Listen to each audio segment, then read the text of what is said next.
I'm delighted to introduce Dr. Mayfield.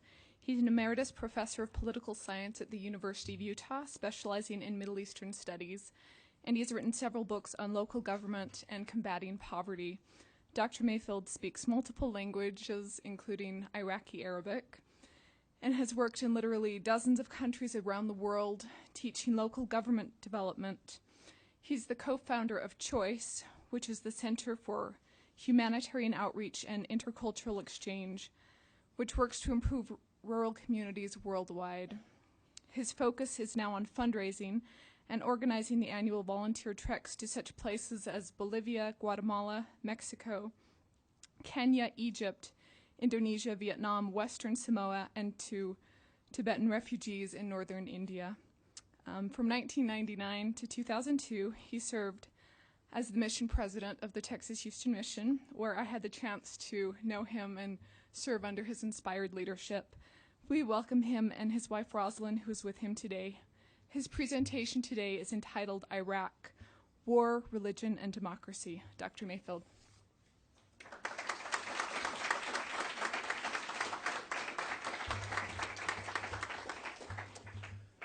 Thank you very much. I am honored to be here, and I wish to present to you a perspective on Iraq that may be somewhat different than what you're accustomed to watching on national television. In my opinion, there is a great distortion of the reality of Iraq, and much of this distortion is due to the fact that most of the people who cover Iraq are living in Baghdad. And Baghdad is not Iraq. Baghdad might be the capital of Iraq, but Baghdad is no more reflective of Iraq than Washington, D.C. is reflective of the United States of America. There are differences and there are distortions that need to be discussed today if we have the time. I have a lot of things I'd like to talk about, and I'm not sure that I can get through all that I need to say. I've spent my whole life, certainly my professional life, trying to understand the Middle East and the Islamic religion. I've worked for the past 40 years in most of the countries of the Middle East and many of the countries of the Muslim world, and I have come to appreciate and to have great respect for the Islamic religion. And I am convinced that Islam has the potential of being the basis for a democratic society in Iraq. And I want to talk a little bit about that before I get into my discussion of Iraq itself. Islam is an Arabic word that means submission. And one who believes it's important to submit oneself to God is called a Muslim or a Muslim. And there are 1.5 billion Muslims in the world. That's about 25% of the world's population. Identify themselves with this great religion that was established 600 years after Christ, when an angel appeared to Muhammad, declaring himself to be Gabriel, and announced that all of the Christian and Jewish religions of his day had been corrupted, and that the true religion of Abraham was to be reestablished on the earth through Muhammad. Since that beginning in 622 A.D., this religion has spread throughout much of the world and is clearly one of the dominant religions on this planet. There are a variety of different interpretations of Islam, and this is why there is so much confusion. If you were to ask a Muslim who is the greatest prophet, they will be quick to say, we are a religion of prophets. We believe that God has revealed his will to prophets since the beginning of time. We believe that Adam was a prophet.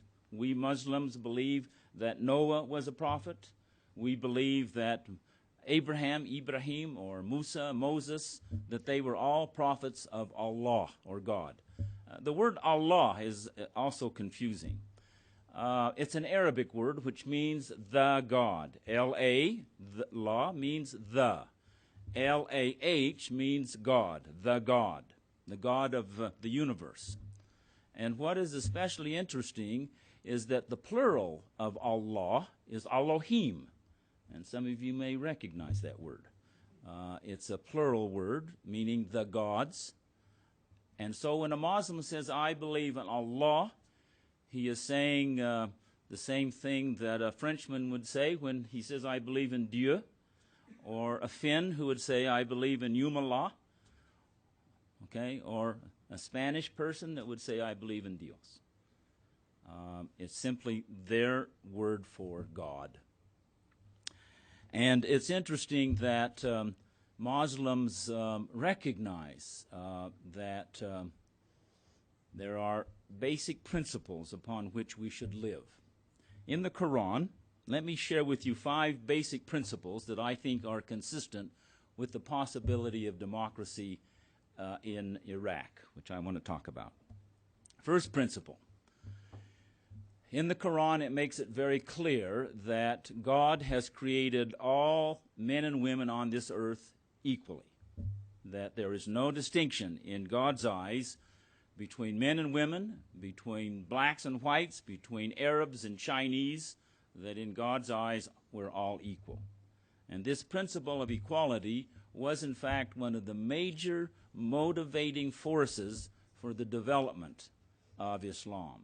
As they moved out throughout North Africa and into Central Asia, took over much of the world of what we call the Middle East today, they preached a doctrine of equality, that all should be perceived as equal before God. And that notion that every person is equal in God's sight is the fundamental basic principle of Islam, number one. Number two, the Quran teaches that God has given us free agency, that we are free to do good things and we are free to do bad things. But we're not free of the consequences of our behavior. And therefore, according to the Quran, there will someday be a great day of judgment. And all of us will stand before the bar of Allah and we will be judged based on whether we did good or whether we did evil. And Muslims feel very strongly about that we are accountable. And the notion of accountability in government is an important dimension of our own understanding of democracy. It's clear that we consider our officials accountable to us. And Muslims believe that governments should be accountable, both to God and to those that they might lead. And as you talk with Muslims in Iraq in particular, it's very clear that the vast majority of the people of Iraq believe that Saddam Hussein was an evil man and that he will be judged harshly by God and that he committed heinous crimes against the Kurds in the north and against the Shia in the south, and that he will be held accountable in the eyes of God. And that's, for me, a very important principle that's clearly consistent with democracy. Number 3, and this one's a little more problematic in terms of how you might think of Muslims. This is the notion of tolerance. In the Quran, it speaks of a group of people called Ahl Kitab, those of the people of the book, is what it means in Arabic. And it refers specifically to the Christians and to the Jews, who are people of the Old and New Testament. I remember living in Cairo for a number of years and visiting with the leaders of the Islamic faith. And it was interesting in talking to them. I would say to them such things as, now let me see, you Muslims, of course, believe in the Quran, the Holy Quran, as the scripture that came through Gabriel, Angel Gabriel, to Muhammad. But is it true that you also accept the Bible as the Word of God?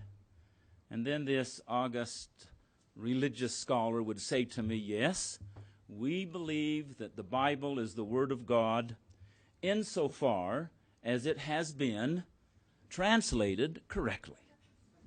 Now, some of you may recognize that phrase. They have a strong feeling that the Bible is the Word of God. There is no doubt in their mind that it did come from God. The problem is that they believe it's been corrupted, changed, modified, distorted, so that it no longer reflects what God gave to Noah and Adam and to Noah and to Ibrahim and to Moses and so forth. If you say to a Muslim, okay, who is the second greatest prophet? If Muhammad is the greatest, who is the second greatest prophet? And most Christians are absolutely astonished when they say the second greatest prophet is Jesus of Nazareth, born unto the Virgin Mary. Says that specifically in the Quran, that Jesus is born of the Virgin Mary and is the second great prophet of the world. And so Muslims are not as different from us as you might think, that there is an interesting set of commonalities that make it possible for us to live with them in peace. Now, the fourth great principle, if tolerance and an appreciation for different religions and a common sense of different religions, the fourth great principle is the principle of nonviolence. Now, I may sense that there may be some skepticism about nonviolence being part of the Islamic religion. I have to tell you that the history of the world is characterized by violence. Every era in the history of the world, starting with the killing of Cain, the killing of his brother Abel by Cain, violence has been with us, and it is with us today. One can't study the history of Europe, especially in the medieval period and the early Reformation period, and not realize that great armies of Protestant soldiers fighting great armies of Catholic soldiers, killing, fighting, disagreeing on principles of which is right, Catholicism or Protestantism. And of course, we all know that the armies of the Catholics won the battle in Spain. They won the battle in France. They won the battle in Italy. But the Protestant armies won the battle in Germany and the Netherlands and Denmark and Finland and Sweden and Norway. There the Protestant armies won. And this is a vicious, terrible period in human history. Today, of course, even today, although it's not as bad in the last decade or so, there are Catholic extremists in Ireland killing Protestant. And there are Protestant extremists killing Catholics. Now, how do you explain that? I mean, they're both, quote, Christian, but none of us would call them Christian, would we? No one would say these terrorists, Catholic terrorists killing Protestants in Ireland are Christian. No, they're not Christian. They claim to be Christian, but they interpret the scriptures in such a way to justify their violence, but they are not Christian. Okay? And I hope all of you understand that when I say that there are Muslim terrorists who are killing Muslims and Christians, but they are not Muslim. They define their religion, their religious beliefs, with a set of interpretations from the Quran that, from my perspective and from the perspective of most of the Muslims that I know, they define the scriptures in such a way that violence can be justified for purposes of political, economic, social, and religious purposes that they might want to achieve. It's very important you understand this, that violence is not limited to one religion, and certainly not all Muslims are terrorists.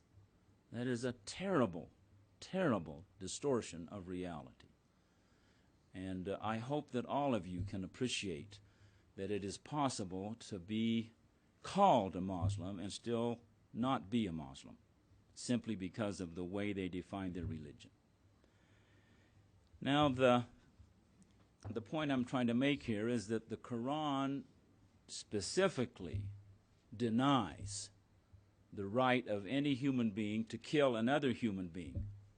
It is wrong in Islam to kill, as it is wrong in the Ten Commandments to kill. These same notions are in Islam and are in Christianity.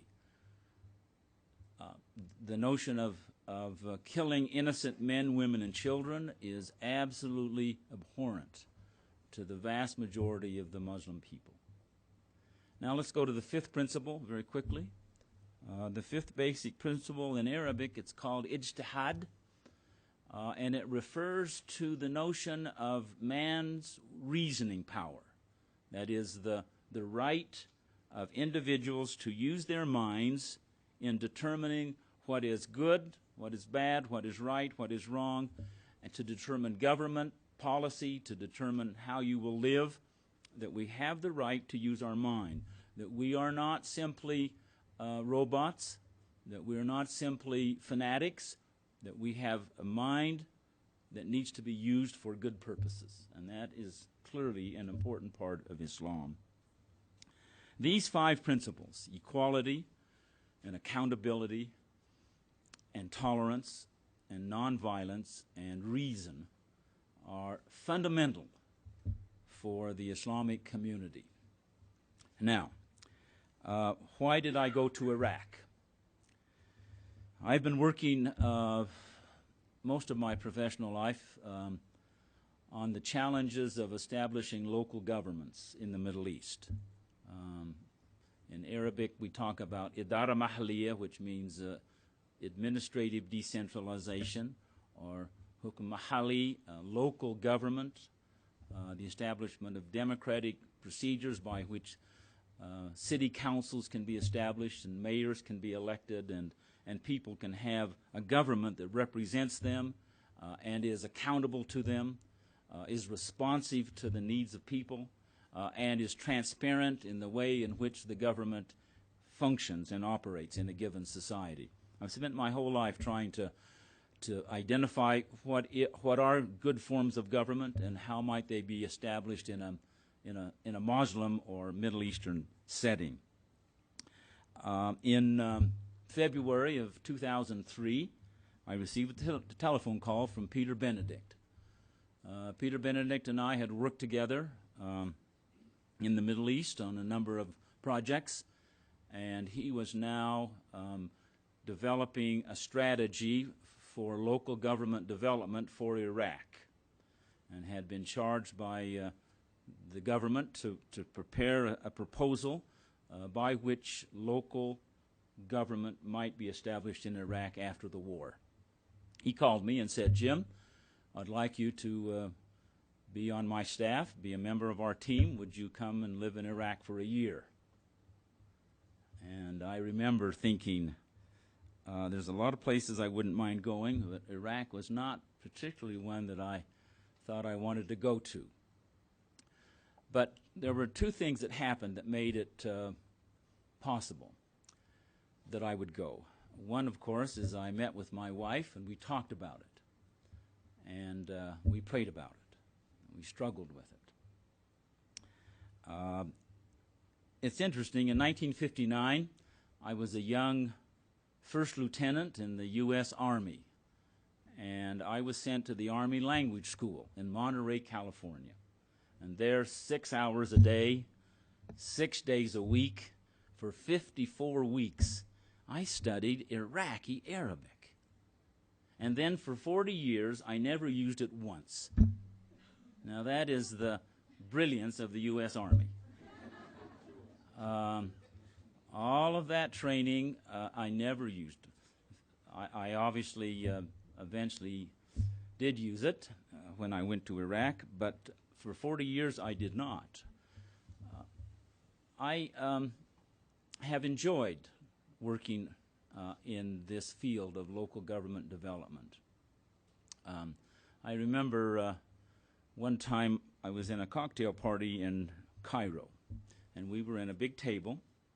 There were about 6 or 7 couples, and we were all speaking English. That was the language of the table.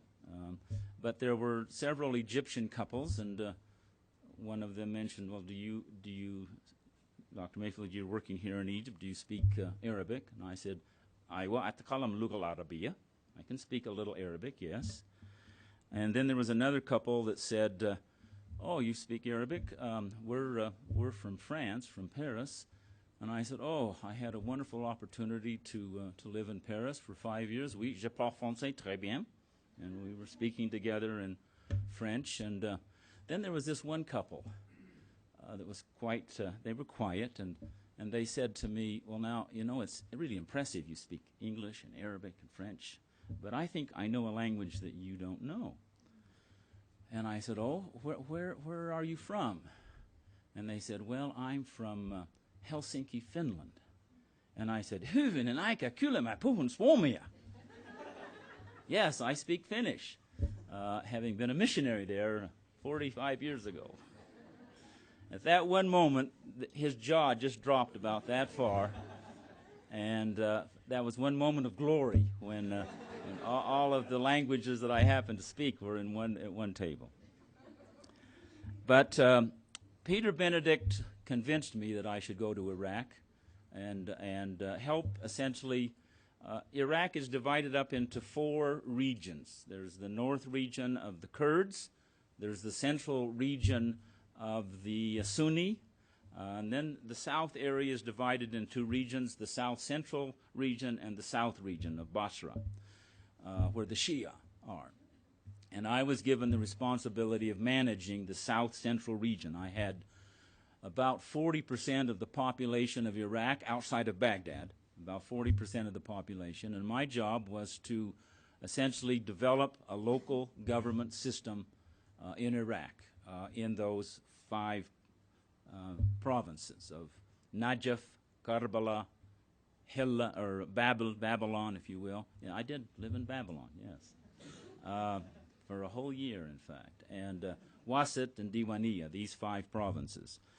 And for that year, I had a staff of about 100 experts, foreign experts in local government development, and I had about 300 Iraqi staff, all of them college graduates.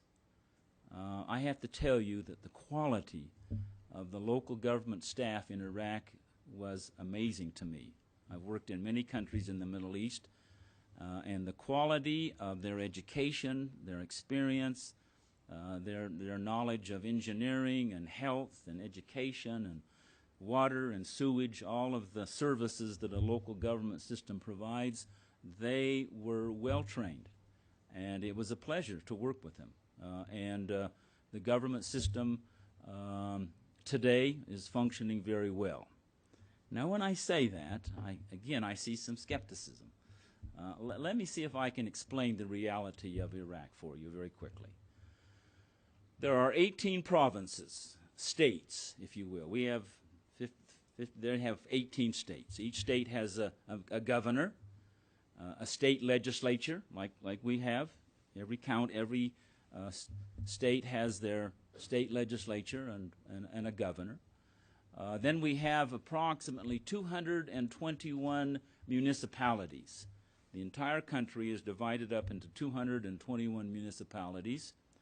And these municipalities are scattered throughout the 18 provinces.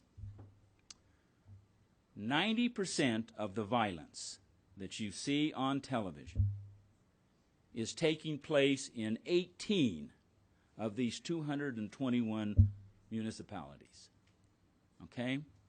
Not even 10% of the cities, the counties, if you will, these would be the counties of the country, will you find violence?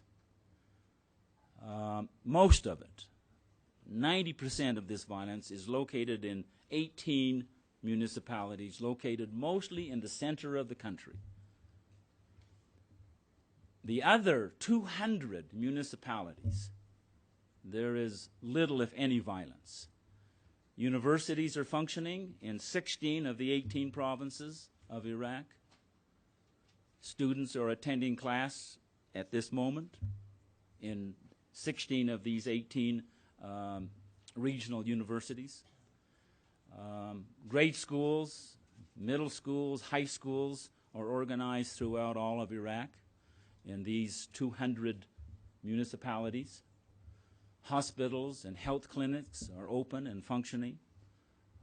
Local government services in water and sewage, roads, communication, electricity are functioning and operating.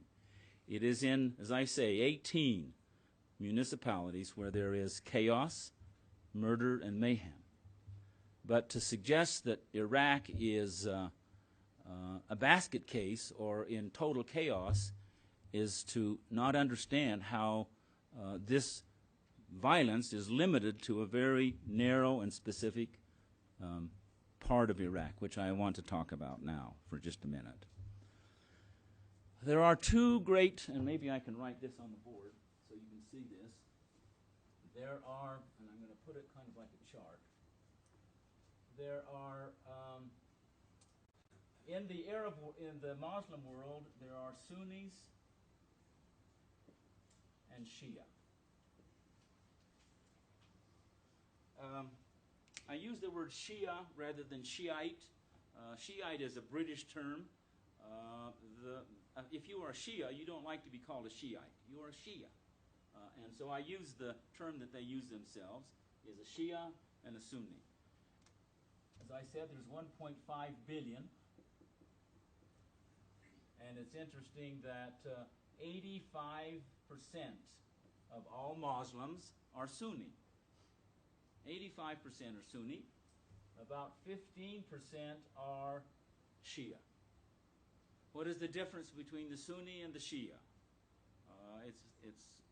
It's as difficult to explain that as is to explain the difference between a Catholic and a Protestant.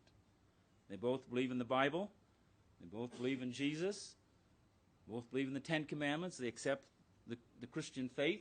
But there are differences between Catholics and Protestants.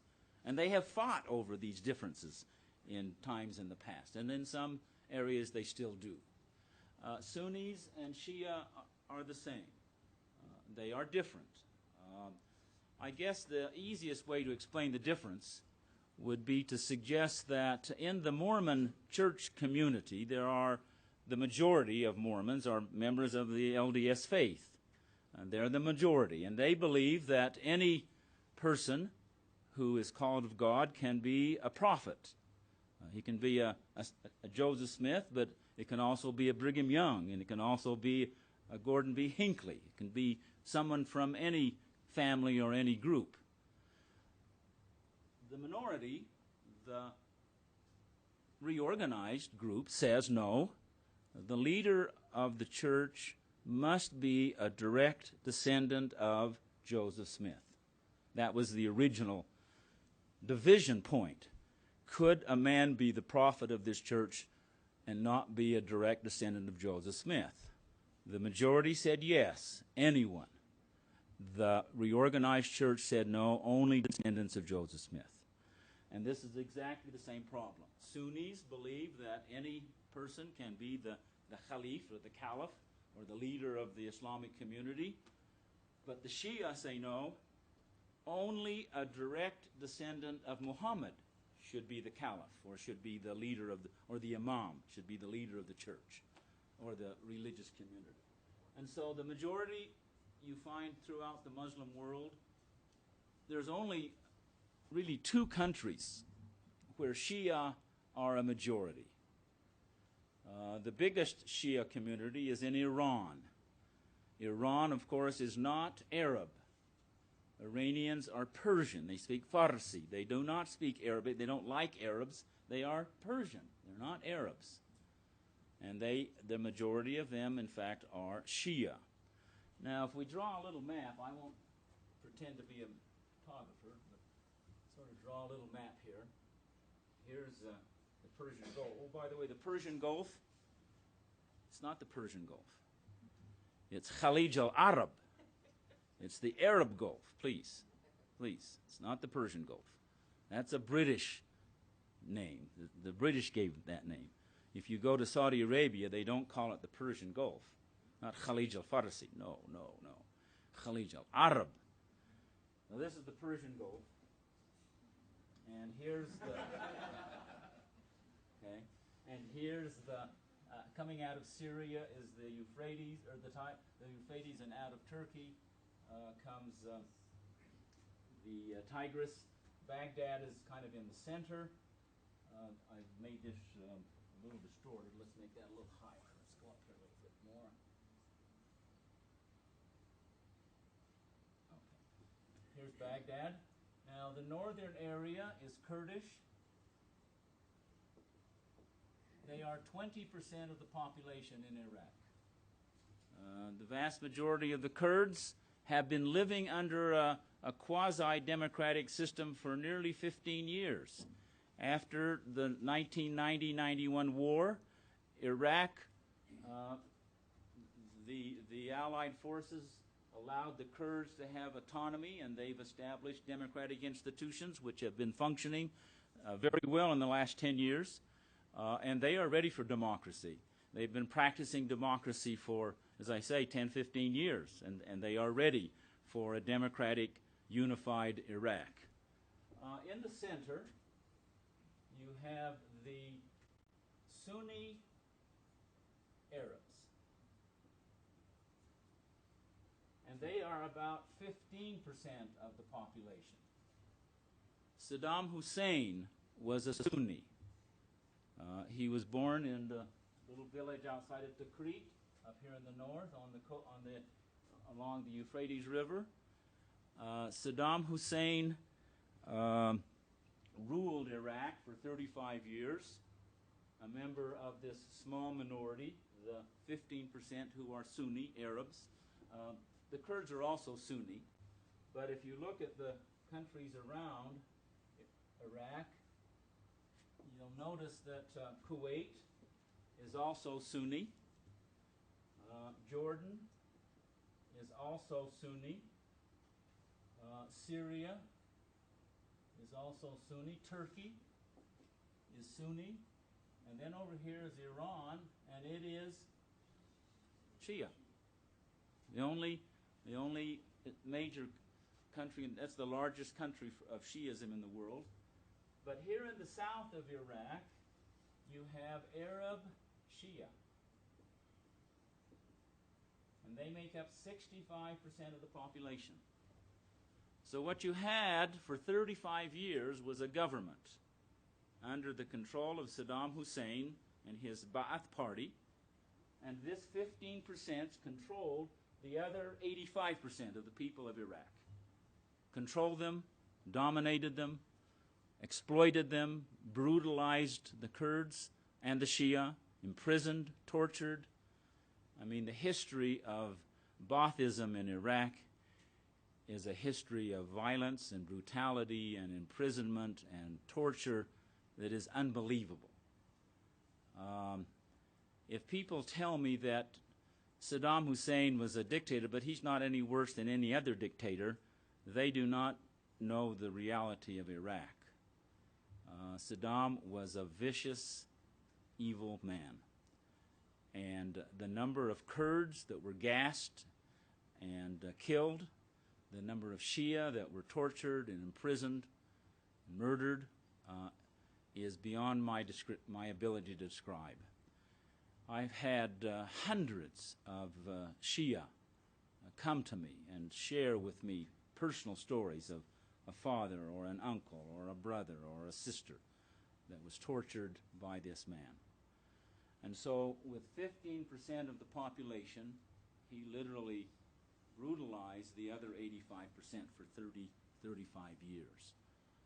And that's the reality of Iraq that you must never forget. That is the reality you must never forget. Now, it's interesting that I suggested to you that there are how many municipalities? And 90% of the violence is located right here in the central areas where most of the people are Arab, Sunni. That's where the violence is. Because this is the group that has the most to lose if there is an establishment of a democratic society in Iraq. They will lose all of the advantages that they had for 30 years.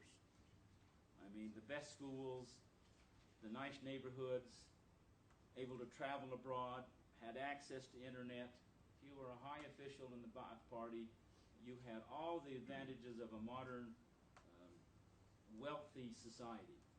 And going into Baghdad, which was the center of the Shia system, the Sunni system, you will see a city, great parks and huge apartment complexes, palaces and parks and gardens. I mean, it is a modern, beautiful city.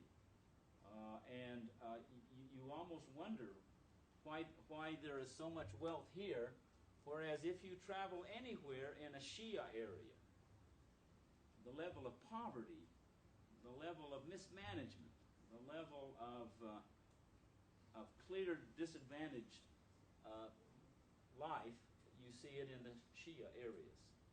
They did not participate in the blessings of life as the Sunni did. Clearly did not. Now, it's also interesting that the greatest fear that the Sunni have is that the Shia will establish a government and that they will come to power. Now, if you think about that, we're in kind of an interesting dilemma, because most Muslim countries of the world are Sunni, right? Most Muslim. Indonesia, Sunni. Bangladesh, Sunni. Pakistan, Sunni. Afghanistan, the Taliban, Sunni. Osama bin Laden, Saudi Arabia, Sunni. All of the Arab world, from Morocco to Algeria, Tunisia, Libya, Sudan, Egypt, they're all Sunni countries. And they do not want a Shia government established in Iraq. They're opposed to it. And I consider that to be prejudice more than anything. It would be like saying that the French king was opposed to a Protestant government in Germany. They don't want a Protestant. The French king didn't want a Protestant government in Germany. He fought that. And the Sunnis are very unhappy with the possibility of creating a Shia democracy in Iraq. And because of that, this Sunni group is receiving a great deal of support from the rest of the Arab world. They are demanding that the Americans leave. They are demanding that the government as it was should be reestablished. And I think you can understand where that pressure is coming from. It's interesting that as I try to understand Iraq, I have to conclude that if a democracy is established, the Shia will be in power. It will be a Shia government. Many people in the Arab world are afraid that if the Shia come to power in Iraq, they will become allies with Iran because they're Shia. Let me confront that immediately for you all. There is no way in which the Iraqi Shia will join with the Persian Shia. All of my assessment of the war between Iraq and Iran in the 1980s, when Saddam Hussein declared war against Iran, the Ayatollah Khomeini, the Iraqis, all of them that I've talked to throughout South Iraq, said to me, Dr. Mayfield, we are Arab first and Shia second. And we do not want a Persian Ayatollah Khomeini system imposed upon us. And we joined with our Sunni brothers, the Arabs and the Kurds, against our fellow religionists. We joined because we are Arab. We're not Persian. We don't want to be controlled by the Iranian Persians. We are Arab first. And it's interesting that I don't think the Americans really understand that or appreciate that. The Shia have the same 5 principles of democracy that I've suggested. You know, it's interesting. I spent almost 8 months working with governors and with city councils. City councils would then elect their mayor. There are about, as I said, 221 municipalities, and in about 190 of those, local councils have been elected and established, and they have mayors that are accountable to these elected councils. You won't find many of these councils in this area. You won't find them there, but you'll certainly find them among the Kurds, and you'll certainly find them among the Shia. And that is the difference, I think, between what you're seeing on television and what is happening in Iraq today. There is violence, but it's violence that's perpetrated by 2 major groups that I want to talk about. Number one are the former Ba'aths.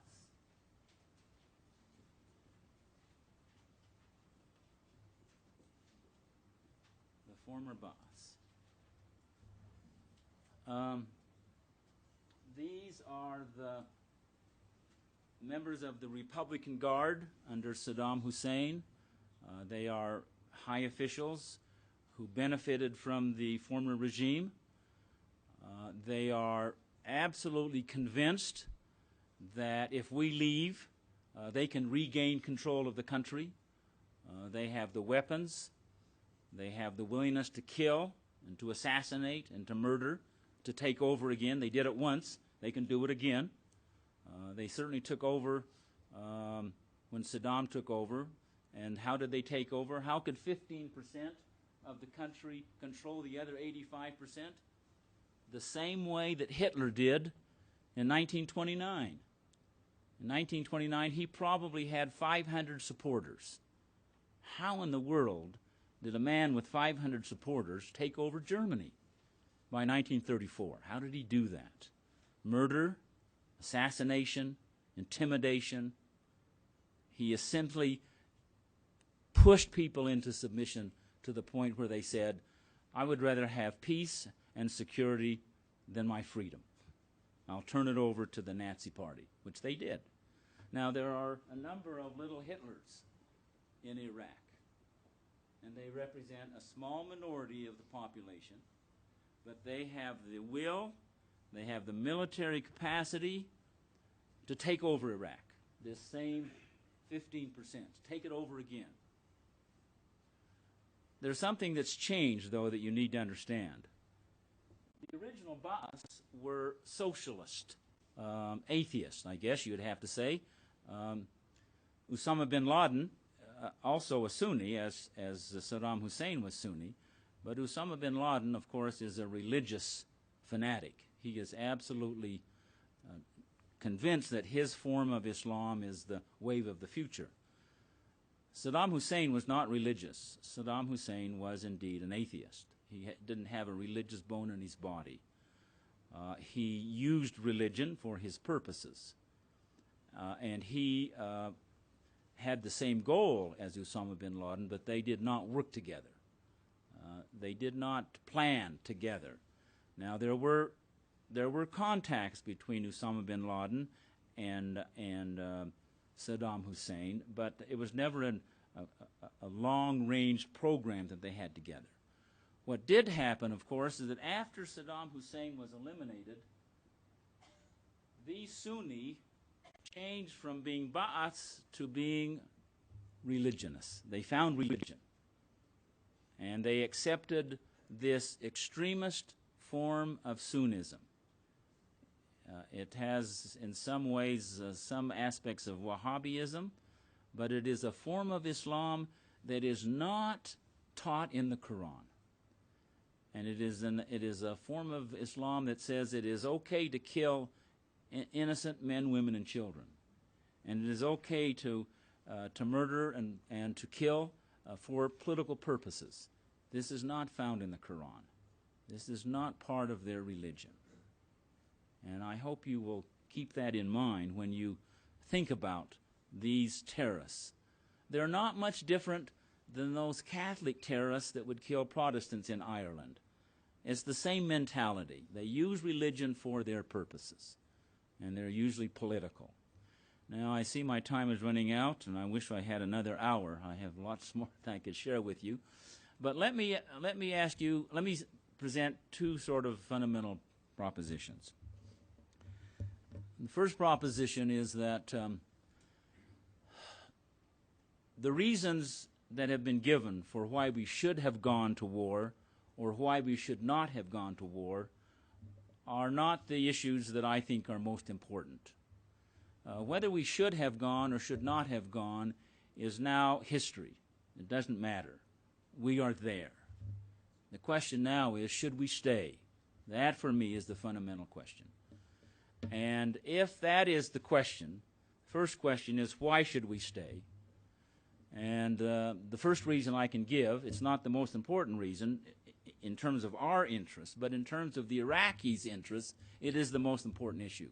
And that is, we should stay in order to protect and defend and ensure that the moderates of Iraq prevail, that the little Hitlers don't succeed, that the extremists, the fanatics do not win. That's why we need to stay.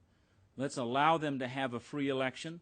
Let's ensure that they are able to vote for their own leaders, and that they're not forced into a political dictatorship or a religious dictatorship, that they in fact are able to organize their own system, establish their own constitution, and to develop it. It won't be a constitution like ours. It won't necessarily be based on Jeffersonian principles of democracy, but it will be based on notions of protection for human rights. It will be based on the principle that every person has a right to vote and to select their leaders. These are principles that any Muslim can accept. That can happen. The second reason why we should be there, and for me this is more in terms of our own interests. Osama bin Laden has two major goals. His first major goal is the elimination of the Saud family in Saudi Arabia. He wishes, even though he himself is from that same system, his family was very wealthy and very highly connected in Saudi Arabia, but he is convinced that the corruption, the mismanagement of resources perpetrated by the Saud family should be removed. And his hope is that his form of Islam can be established free of the Saud family's influence. His second major goal is to eliminate Western influence in the Middle East. That is, to cleanse, as he calls it, the cleansing of the Muslim world from Western influence. It's interesting, not only do the extremists want to free the Middle East of Western influence, the moderates do also. I sat in the home of one of my dear friends, an Egyptian Sunni, a good man, has his PhD from MIT, had lived in the United States for 17 years. He knows the people of America. He supports the American people. But he said to me one night in an apartment in Cairo, he said, "You know, I have 3 teenage daughters, and I will not allow my daughters to attend an American movie. I won't let my family go to an American movie where crime and violence and immorality and drug abuse and juvenile delinquency are glorified in your movies. Why do you export that garbage into our society?" Now, I had to agree with him. I had a hard time not agreeing that that is a real problem. It is a real problem. And if you want to understand why Muslims are unhappy with us, it has to do partly with this cultural deluge of material and entertainment that is clearly corrupting, immoral, and despicable. And yet we allow it to go out into the world. And that's what they think our culture is. And they don't want any part of it. They don't want any part of it. And that's I think for me that's the real challenge, is to build a relationship where we can appreciate their culture and allow them to follow their values and their system of government, as we would hope that they would allow us to do the same. And most moderate Muslims are of that persuasion. The reason we have to stay in Iraq, the second reason, is because Osama bin Laden and his al-Qaeda organization now has operatives in 60-plus countries. His budget is about $30 million a year. With that $30 million, he is able to organize a campaign of terror and murder and assassination around the world on a fairly regular basis. His goal, of course, is to eliminate the Saud family in Saudi Arabia and gain control over Saudi Arabia, and also to gain control over Iraq. And right now, there are about 200 al-Qaeda operatives in Iraq. When you see pictures of bombers, suicide bombers, killing innocent men, women, and children in Iraq, these bombers are not Iraqis. They are outsiders, extremists coming in from Jordan and Syria and Saudi Arabia and Egypt. They are extremists who do not represent Islam. They fight in the name of Islam, and they are killing and maiming innocent people, hoping that we will leave and that they can then gain control over this country. If the al-Qaeda organization had control over Saudi Arabia and Iraq, they wouldn't have 30 million a year.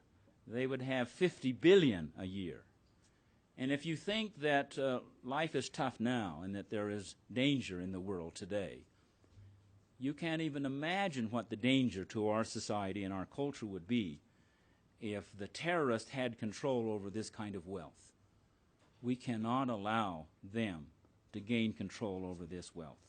Absolutely and completely. It would be crazy to withdraw and simply let the terrorists take over access to this huge amount of wealth. What is to our advantage is to help the Iraqis establish a democratic government. It is to our advantage to put pressure on Saudi Arabia to reform and to increase greater participation and greater involvement in their own society. There are certainly things that we can do to make that happen. And for me, that is the reason we are in Iraq and the reason we need to be there.